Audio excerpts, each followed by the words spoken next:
The art of the good mindset. ये book driving growth and success in the digital age और right और wrong सोच दिखाता है। सही और गलत की समझ स्टोरी के जरिए समझो। डिस्क्लेमर, संक्षिप्त विवरण। यह पुस्तक जीपीटी, जनरेटिव एआई की शक्ति और मानव मन की सोच प्रक्रिया को गहराई से समझने का प्रयास है।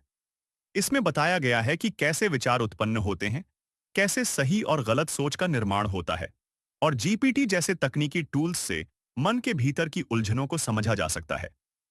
यह पुस्तक आत्मनिरीक्षण, मनोविज्ञान और आधुनिक टेक्नोलॉजी के बीच एक पुल है। डिस्क्लेमर, अस्वीकरण। यह पुस्तक केवल शैक्षिक और आत्मविकास हेतु है। इसमें प्रस्तुत विचार लेखक के अनुभव, विश्लेषण और जीपीटी जैसे टूल्स से प्राप्त जानकारी पर आधारित है। यह किसी मानसिक या चिकित्सकीय सलाह का विकल्प नहीं है। कृपया किसी भी गंभीर निर्णय से पहले विशेषज्ञ की राय लें। कंटेंट नो एपिसोड बाबालवी। सही या गलत सोच ईगो को कंट्रोल कैसे करें और संतुष्टि कैसे पाएं? गीता, पुराण, ब्रह्मांड और न्याय दृष्टिकोण से गहरी विश्लेषणात्मक कथा। Hindi story style. भूमिका। ईगो यानी अहम, आत्मा नहीं बल्कि मैं का झूठा अभिमान है। गीता में इसे अहंकार कहा गया है, जो मोह और क्रोध की तरह ही मनुष्य के पतन का कारण बनता है। संतोष, संतुष्टि एक स्थायी सुख है जो बाहरी चीजों से नहीं, आत्मज्ञान और कर्तव्य पालन से आता है। कथा, राजा अरुण और ब्राह्मण देवदत्त की परीक्षा। भाग 1। ईगो की ऊंचाई। एक समय की बात है। राजा अरुण एक बहुत ही पराक्रमी, ज्ञानी और न्यायप्रिय राजा था। लेकिन उसे एक चीज ने जकड़ रखा था, उसका ईगो। उसे लगता था कि दुनिया में उससे बेहतर कोई नहीं, न ज्ञान में, न दान में, न निर्णय में। एक दिन एक वृद्ध ब्राह्मण देवदत्त दरबार में आया और बोला, राजन, ज्ञान का मूल्य तब होता है जब वह विनम्रता से सना हो। राजा हंस पड़ा, तुम मुझे ज्ञान सिखाओगे? देवदत्त मुस्कराया, मैं नहीं, हालात सिखाएंगे। भाग 2। परीक्षा का प्रारंभ। देवदत्त ने राजा को 3 सवाल दिए। क्या तुम संतुष्ट हो? क्या तुम्हारा निर्णय हमेशा धर्म के अनुसार होता है? क्या तुम अपने मैं को पहचानते हो? राजा बोला, हाँ, मैं सब जानता हूं। देवदत्त ने सिर्फ इतना कहा, तो फिर अग्निपरीक्षा 2, आत्मपरीक्षा। भाग 3। अनुभव की अग्नि। राजा ने 1 वर्ष के लिए अपना राज्य त्याग दिया। एक सामान्य व्यक्ति बनकर जंगल में रहा, भीख मांगी, भूखा सोया, गालियां सुनी।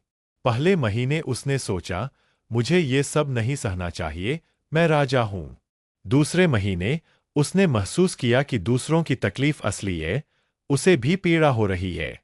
छठे महीने उसने जाना, अहम ने मुझे दूसरों से अलग किया, पर सेवा और त्याग ने मुझे जोड़ दिया। 90 महीने वो मुस्कराया, बिना ताज, बिना सिंहासन, फिर भी शांति थी। 1 वर्ष बाद राजा लौटा, विनम्र, मौन और संतुष्ट।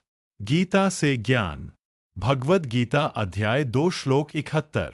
विहाय कामान्यः सर्वान् पुमाश्चरति निःस्पृहः निर्ममो निरहंकारः स शांतिमधिगच्छति। भावार्थ, जो व्यक्ति इच्छाओं और अहंकार को त्याग कर निस्वार्थ भाव से जीवन जीता है, वही सच्ची शांति पाता है। न्यायिक दृष्टिकोण से ईगो में व्यक्ति तटस्थ नहीं रह सकता।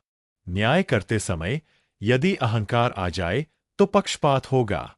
न्याय धर्म पर आधारित होता है और धर्म निष्काम होता है, बिना ईगो, बिना अपेक्षा। ब्रह्मांडीय दृष्टिकोण। ब्रह्मांड, कॉस्मिक इंटेलिजेंस में हर जीव, हर कण एक है। अहंकार एक भ्रम है जो आत्मा को शरीर से जोड़ता है। जैसे नदी समुद्र में जाकर नाम खो देती है, वैसे ही आत्मा ब्रह्मा में लीन होकर अहंकार खोती है। पुराणों से सीख। रावण महान ज्ञानी, भक्त, पर अहंकार ने विनाश किया।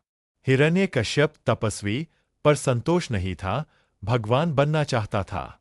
भीष्म ज्ञान था, पर मोह और दुर्योधन का पक्ष लेना धर्म से हटाना था।